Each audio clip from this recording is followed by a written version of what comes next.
when you're in love with someone, you're going to organize your schedule and make them a priority. And, that's in some ways a fleeting state, although it's not necessarily as fleeting as people think it is, but whatever. Join Bernt Peterson as he unveils a simple technique to transform relationships, exploring reciprocity, reward, and practical ways to fix common issues. Make a plan. Look at what you're interested in. Get disciplined about something. Allow for the possibility that you have something important to contribute to the world, and that the world would be a lesser place without that contribution. Don't be afraid of taking on responsibility. It's where you find what sustains you in your life. You can take on too much responsibility. You have to be cautious in that regard, but that's a less common problem than not taking on enough. A lot of the things that people regard as traps are actually the means to their life. Often young people are afraid of commitment, for example, in the context of a romantic relationship, and because they feel that that's going to interfere with their pursuit of something more valuable. But that's just not the case. You're not going to find something more valuable in your life than a committed relationship with someone that you love, that sustains itself across time, and that in all likelihood produces children. That's life. And there may be people for whom avoiding that is the better route, but those people are very rare, and you need a real reason to assume that you're one of those people. And hopefully for you, you're not. Discover the significance of reciprocity in relationships and how balance is key. Bernt Peterson delves into a practical experiment and shares insights to improve your bond with loved ones. 1 in 3 couples by the age of 30 have pronounced fertility problems, defined as inability to conceive within a year of embarking on the endeavor consciously, right? So that's 1 in 3. And of course, it just gets worse and worse as age creeps up. And 30 is not that old. And it does mean that women have a damn tight window. It's 13 years, let's say, by the time you're 17. By some standards, you're mature enough to consider reproduction. 17 or 18, and on the extreme end, and then, 35 is the other end of that distribution, and you're playing with fire by the time you're delaying, especially if you don't have a partner, by the time you're delaying till 35. Especially if you want 3 children, Yeah, well, right. I'm thinking just 1, and it's also the case. I think if you're a reasonable observer of human nature, you see that people have 3 sources of fundamental gratification in their lives. One is the pursuit of their own interests, including career and job. One is their intimate relationship, and the other is their family. And obviously, the intimate relationship and the family are very integrally associated. And if you miss out on one of those, you may be able to fill it by exceptional ability in the remaining domains. But for most people, not only is that highly unlikely, it's also highly undesirable. Yeah, it's very difficult for women to overcome the hypergamous instinct because they're trying to redress the imbalance in terms of reproductive responsibility. There's no evidence at all. You get a little bit of flattening of hypergamy in extremely egalitarian societies like Scandinavia, but it certainly doesn't disappear. And so that's built in at a very fundamental biological level. And I don't think any casual tinkering on the anthropological or sociological front is going to shift that a bit. So that's a big problem. It's a big problem. It's also the case, too, that if marriages where the wife out-earns or out-statuses the husband tend to be comparatively unstable and violent. So, now you can lay that at the feet of the man if you're inclined to, but in some sense it doesn't really matter because that's the way it is. And so the women are unhappy and the men are threatened, and that's just not a good recipe for marital stability. We've got things backwards in our culture. We're thinking, at least in part, why aren't there more women in positions of power? Wrong question. The right question is, why are there any men at all who want those positions of power? Because it's not just positions of power. You have to be such a knothead to think that. Oh, it's a position of power. It's like, sure, but it's a position of overwhelming responsibility. And if you make mistakes, you're done. Right? It's not like you occupy that position of power and everyone does what they're told all the time and your life is easy. It's like, forget about that. People are on your case to do exactly the right thing all the time, 100% of the time. And maybe you want that, and maybe you don't. So what I don't know what people think is these people are all sitting in their offices with their feet up on the desk, smoking cigars and oppressing the world. It's like, that isn't how it works. Those people, they work flat out all the time. So, and it's fine if that's what you want, and some people are like that. They're hyper-industrious people, right? From a trait perspective, no matter where you put them. If you put them in a forest with an axe, they just wander around chopping down trees nonstop, right? Because it's built into them.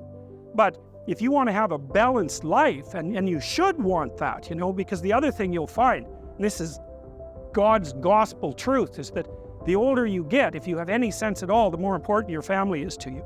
Like the utility of your career, maybe that peaks around 35 or 40, and it starts to decline pretty rapidly after that. And what happens, if you're fortunate, you have someone in your life that you love, that you've woven yourself together with, and you have some kids so that you have something to do from the time you're 50 till the time you're 80. Peterson's advice continues with the power of attentive listening and careful observation. Learn to reward the positive behaviors you seek from your partner. This transformation technique can mend difficult relationships, reducing tit-for-tat tendencies and restoring faith in the goodness within. Most of my audiences are young men. It's probably about 65-35. More and more women are showing up, but that's about what it is right now. The halls are dead silent. You could hear a pin drop because nobody's said so clearly for 50 years that almost all the meaning that you will need to get you through the hard times of your life is going to be a consequence of adopting responsibility, not of rights and impulsive action, impulsive freedom. Fine, rights, yeah, got it. Freedom, no problem. Even freedom to do impulsive things, fine. But that isn't where you're going to find the meaning that keeps you sustained through the storms of life. That's going to be, you take care of yourself, you take care of your intimate partner, you take care of your damn family. You don't run off. You take care of your community. You rescue the wisdom from the past.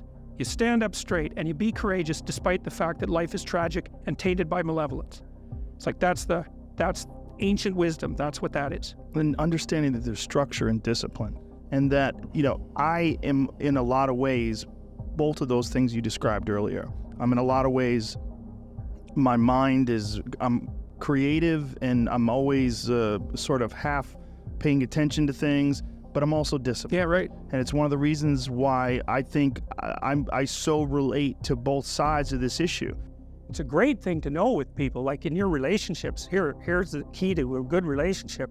It's not the only one, but watch your person carefully. And whenever they do something that you would like them to do more of, tell them that was really good and mean it. And it's not manipulative, because if it's manipulative, it won't work. It's like you have to say, wow, I'm so glad you did that. And you have to be precise. Here's what you just did that I thought was great. And oh boy, that's so nice that you noticed. I can't believe that you noticed. It's like, you do that 20 times and the person will be like the rat that's just pushing the lever for cocaine, So, but no, I'm serious. It's Skinner established this. B.F. Skinner noticed this a long time ago. Reward is intensely useful in terms of modifying behavior. But the problem is that it's really hard to notice when things are going right? Because you're kind of primed to notice when things are going wrong. And so you use threat and punishment more often as agents of shaping the people that you're around. Because, when everything's going right, it's like, what are you going to say? Everything's going right. It turns to zero. You just assume it. And that's not good. That's not good. You want to pay attention. And if your person, your children, your wife, your whoever, your mother, your sister, if you want to rectify your relationships with them, and I'm not saying to do this in a manipulative way, it won't work. But if they do something that's promoting harmony and peace and goodwill, it's like, tend to it, tell them that you noticed. It's like, so useful. And you have to get rid of your grudges and your resentment to do that, right? Because you're kind of mad at your sister, and then you notice she does something good. You think, there's no goddamn way I'm going to reward her for that. So you ignore her when she does something good. It's like, that's brilliant, that is. Because then you've just punished her for doing what you want. And people do that with their kids all the time, because they let the kids dominate them. Then they get resentful. Then the kid will run up to them to show them something that's kind of spectacular, and they'll they're not happy. They're like, oh yeah, that's, I'm working. Little kid is all sad about that, and he's just learned something. So, and it's not perhaps what you want him to learn. And so you have to keep your relationship with your children pristine. And that means that you can't hold a grudge or resent them. And that means that you have to help them learn how to behave so that you like them. And that way, if you like them and you're kind of sensible and maybe your partner also likes them, so, you got a consensus going there, there's a reasonable possibility that other people will actually like them too, including other children, and then the world will open up to them. Then you'll bring them to people's houses and the people will actually smile at them and give them a pat on the head instead of thinking, oh my God, that brat's coming to visit again. I wonder what he'll break this time. And that's just a horrible thing for your child to experience repetitively in situation after situation. All they learn is that adults have a false smile, but they're really lying all the time.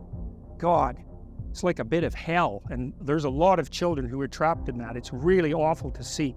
I can see kids like that when I walk down the street. It's like they're little doomed things, and there they are, and they're screwed in 15 different ways, and there's no way out of it. It's really awful. So I would not recommend that you do that.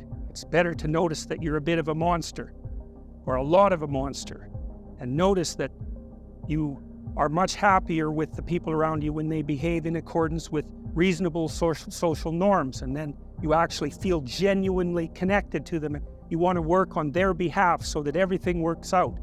But if you think you're a good person and that you'd never do anything that was harmful to your children, then you can just forget about that, because you'll never take it seriously enough to actually learn.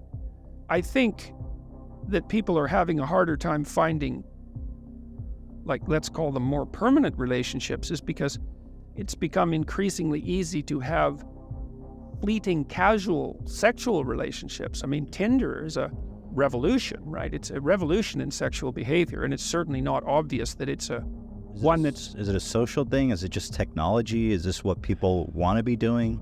Because you think the fleeting, easier, yeah, in some ways, but the technology has enabled this fleeting sexual activity. Definitely. Okay. Definitely. And that's, but we don't want to underestimate how radical a technology that is. That's right. especially for men. I do feel that deep down that all these people, men and women alike, are always longing for something more meaningful. Well, I think that that's generally the case. I mean, part of the reason for a relationship is sexual contact, obviously. Mm-hmm. Well, that's that you don't necessarily need a relationship for that, but that's not the reason to be with someone. The reason to be with someone, when there's a lot of them. So one is, well, kids who have two parents do far better, period. The data on that is crystal clear. Doesn't mean that there aren't many single parents who struggle to do a wonderful job. Yeah. That's not the same thing. It's an average issue. So plus, it's a lot of work to have kids. You kind of need to divide up the labor, especially in the first year or two, because a woman is completely overwhelmed in the first year, and she needs somebody around to take care of her while she's taking care of the kid, fundamentally, or at least that's the way it looks to me. So there's that. You need the stable basis for children, and it takes them a long time to mature, and they need to learn that relationships are trustworthy, right? Mm-hmm. So there's utility and stability there. But then also, you kind of want to tangle your life together with someone, because you have someone it's like two ropes that are tangled together. It's stronger, especially during times of weakness. And you have two brains instead of one, and that actually turns out to be really helpful when things are complicated. And it builds a solidity into your life and a reality into your life to have someone who's along with you on this very long voyage. And so I think that deepens your life in a way that isn't really possible with fragmentary relationships as a single person.